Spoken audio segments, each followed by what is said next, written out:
Hey, this is Pat Ray again from Pat's Prevention and Treatment Services. So glad to be here again to talk with you. This is Dialectical Behavior Therapy Group, and what I need is for you to get a piece of paper and a pencil or pen. I want you to print your first and last name on there so that I can read it. No doctor's signatures. I can't read those. I also need today's date, and I need the type of group, which is DBT, and I need the topic, which is open-mindedness. So you can, when you're finished with your note, you're going to write down any assignments that I give you, and then you are going to write down 3 things that you thought about, learned about, talked about, or wanted to talk about, I should say, and place those on the same paper unless you don't have enough room. Then take a picture of those and send them to me. You can email pat@changeisachoice.org. You can message me on Facebook at Pat's Prevention and Treatment Services. You can text them to me at 217-766-9132.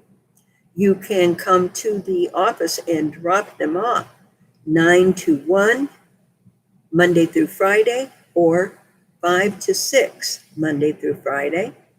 You will have to come to the side entrance as the mall itself is closed, and we are just working, taking things through the door and handing out things. You can also pick up assignments there. Please call, let us know you're coming if you need to pick something up.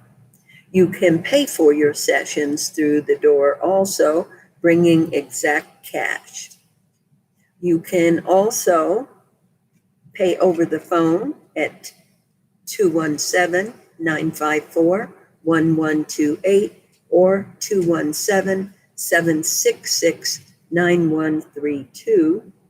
You can also mail a check or money order to 300 South Broadway, Suite 110A in Urbana.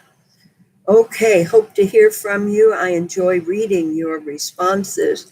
Many of you have done a really good job, and I really enjoy it. So we're going to talk right now about what dialectical means. And for those of you who are in DBT, you already know what that means, don't you? Dialectical. So if you know already, could you let me know? Just give us a shout out on Facebook or whatever. Let me know if you know what it means. So let us talk about open-mindedness. Open-mindedness is what we want to do in dialectical behavioral therapy. In other words, dialectical means that 2 ideas can both be true at the same time. What? Yeah, 2 ideas can both be true at the same time. There's always more than one true way to see a situation and more than one true opinion, idea, thought, or dream. We may only see our side. So what I think is true, what I believe is true, what my opinion is right, what my idea is the best, it is the right one. In my head, that's what's true. But actually, in the real world, in the big picture, there's more than one way, more than one truth, more than one opinion or idea. Now, I don't know if you've ever worked with somebody or lived with somebody or been a friend with somebody who absolutely cannot see your point of view. Can't do it. They just can't, or they won't, or they haven't trained themselves to do it. So being open-minded means I'm willing to at least try to look at things from the other person's point of view and entertain the idea that what they're saying could also be true. Okay. Two things that seem like or are opposites can both be true. Ah, that's interesting. How can two opposite things both be true? Here's another one. All people have something unique, different, and worthy to teach us. Wow. All people. Yes, we can learn from all people. We observe, we listen, we take in, we see what we can learn from that. Okay. A life worth living has both comfortable and uncomfortable aspects. Happiness and sadness, anger and peace, hope and discouragement, fear and ease. Life worth living has all of those, both sides. Now, when I was growing up and when I was a young adult, I thought that a life worth living meant that everything was beautiful, wonderful, comfortable. All people were kind. All situations were fair and just. Everything would be just the way I wanted it to be. And there would be no sadness. There would be no hurt or pain. That was my belief. Well, unfortunately, it's not true. So then I judged my life as being bad, terrible, awful, as myself being bad, terrible, awful, because I didn't reach the standard of a life worth living in my mind, in my belief system. So letting go of that belief made my life more worth living. Here's another one. All points of view have both true and false within them. All points of view. My point of view has some truth and it has some false in it. And so does the other person. Okay, for example, you are right and the other person is also right. Looking for the right in both sides. Here's another one, you are doing the best you can and you need to try harder, do better, and be more motivated to change. Are those opposites? I'm doing the best I can. Doesn't that mean I can't do any more? No, there's the other part of that. You can take care of yourself for sure. And you need help and support from others. So do those sound like opposites, but yet they are true? The next statements help us to identify what being dialectical means. Letting go of self-righteous indignation. I'm right. I have a right to be angry right now. Okay. Self-righteous indignation. We have a right to our feelings. Oh, yes, we do. But what is self-righteous? I'm right all the time. And I'm raging and angry when somebody challenges that or doesn't go along with it. Being dialectical also means letting go of black and white, all or nothing ways of seeing a situation. Black and or white, all or nothing ways of seeing a situation. So it's either all right or all wrong. There's nothing in the middle there. There's no truth in either. It's either all truth or all false. Life is not like that. And the sooner that we are able to find those little pieces of truth in both sides, as soon as we are able to see the gray area sometimes where things are not just, it's hard to make a decision because things are not all right or all wrong. There's a lot more involved. So realizing that when we allow the gray area, when we look into that gray area, it takes the pressure off. And we are much happier, and so are the people that are around us. Looking for what is left out of your understanding of a situation. Looking for what is left out. You may think you have all the facts, but we don't usually have all the facts. And in fact, what I've found is when people bring me information, I'm seeing their point of view. There's usually more to the story. So what I need to do before flying off the handle or making a rash decision is gather the facts, all the pieces to the puzzle, talk to other people, get it all before I make a decision. Making a decision with all the facts is a formula for disaster in many cases. Okay, so say you have a family member or friend who brings you pieces of information. Say you have that, and you become indignant because of whatever was said or done, and you march out and you do something rash that brings hurt, pain, something to another person. And then you find out there's another side of the story. And that's where we run into trouble. So looking for what is left out of your understanding of the situation will make you feel so much better and save you from making rash or hurtful decisions. Here's another big piece when we talk about living in a world with other people, having friends, family, co-workers, clients, whatever you may be involved in your life, customers, whatever you're doing in your life. Finding a way to validate the other person's point of view. Validation.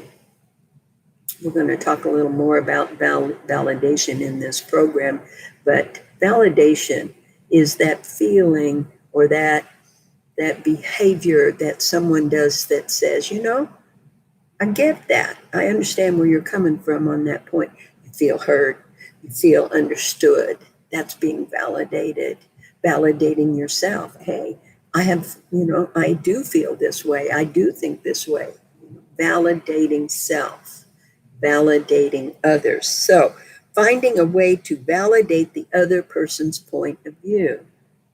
For example, you may not agree with what they are saying, but you don't dismiss them or disrespect them or say that their point of view means nothing. In fact, I say, okay, I can understand where you're coming from. I see your point of view. I try to put myself in their place, ask myself questions that allows me to open up to possibly see their point of view. When I do that, I become less emotional or hyped up. I become more likely to allow my reasoning brain, the part of my reasoning brain, to take over and listen and pay attention and really hear what they're saying. I still may not agree with that, but I'm able to agree to disagree and still validate, hey, I get where you're coming from. I understand that. I feel this way. I think this way, but I get where you're coming from. Person wants to be validated. They want to be heard, just like you do. Expanding your way of seeing things. One of the ways that I've found over the last couple of years, way to expand my way of seeing things is to do some research on it. Sometimes my way of seeing things is not the best way. Might not be, bad way or the wrong way, but it certainly may not be most beneficial to me. So expanding my way of seeing things, being willing to learn. If somebody criticizes me, and believe me, I hate being criticized. Somebody criticizes me, be willing to hear what they're saying, be willing to look at it from their point of view, be willing to open my mind to new possibilities. I don't have to cling to my way, and allowing more information and allowing another person to give me information does not mean there's something wrong with me, that I'm bad, stupid, or terrible. Okay, because maybe that is what's holding me back from expanding the way I see things. Getting unstuck from standoffs and conflicts. Sometimes I dig my feet in, dig my heels in, and the other person digs their heels in, and that's where we stay. Days, weeks, months, years. Life flies by. I spend a lot of energy on that. It's a lot of toxic waste in my brain, my thoughts. Getting unstuck from standoffs. Give a little, hear a little, put myself in the other person's point of view. Looking at the big picture, there's so much more to life than this one issue. Is it worth holding on to and ruining my relationship, ruining my attitude, having negative thoughts going through my head all day long? Is it really worth that? Getting unstuck from standoffs. You have your way of looking at it, I have my way of looking at it, and we're not budging. Somebody has to budge. Does it mean I'm stupid, less than? If I am willing to look at the possibility that something that they're saying is correct, that they have a point there, or am I so attached and so involved and obsessed with my point of view, my thoughts, my ideas, that I am making myself miserable? Another part of being dialectical is being more flexible and approachable. More flexible and approachable. I have the ability to be flexible when I want to. Being flexible does not mean that I'm just like throwing everything to the wind. Doesn't mean that at all. Doesn't mean that I'm willy-nilly, that I give in to everybody. No, that's not what I'm saying. But what I'm saying is life is not rigid. Rules have to be bent and sometimes broken in the real world. So I know many of you have heard the story about the gentleman, I'm going to call him Fred, who had a wife who was very sick and dying. The medication that would heal her and make her well cost a ton of money. He was poor and he did not have that money. There was a guy in town, the pharmacist, who had created this drug. And he said, you can have the drug for this thousands of dollars. Fred says, my wife is dying. I need that drug so she can live.